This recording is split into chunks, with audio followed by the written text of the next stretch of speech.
So the next problem reads, the doctor orders 1,000 mLs of D5W with 40 units of oxytocin IV to begin at 1 MU per minute and increase by 1 MU per minute every 30 minutes as needed. The maximum dose is 10 MUs per minute. What is the IV rate in mLs per hour for the beginning infusion? Round to the nearest 10th. So this problem focuses on the beginning infusion. So we go back to the problem, and the problem says begin at 1 MU per minute. So we're going to do 1 MU, and then we're going to put that over minutes. So we know that our answer needs to be in mLs per hour, so our MUs need to cancel out.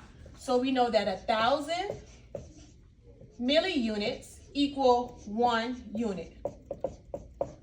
We go back to our problem. Our problem says that there are 40 units. So we put 40 units at the bottom and 1,000 mLs. So units cancel out. And we know that we're still left with minutes and we need to be in hours. So we know that 60 minutes equals 1 hour. So our minutes cancel out, MU's already canceled out, and we're left with mLs per hour. So we're gonna multiply straight across top and bottom, then divide, and then your answer should be 1.5 mLs per hour. All right, so the question says that the doctor orders 500 mLs of D5W with 30 units of IV oxytocin.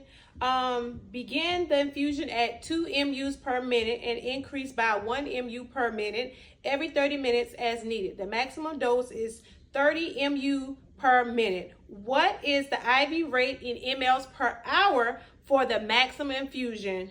Round this to the nearest 10th. All right, so the biggest thing with the maternity problems are making sure that you are using the correct dosage. So this problem is going to focus on the maximum dosage. So we're going to go straight to the problem, and the problem says that the maximum dose is 30 MUs per minute. All right, so we know that our answer needs to be in mLs per hour, so we need to cancel out our milliunits. So we know that 1,000 MUs equal 1 unit. So MUs cancel out, MUs cancel out. Then we go back to our problem that says there is 30 units per 500 mLs.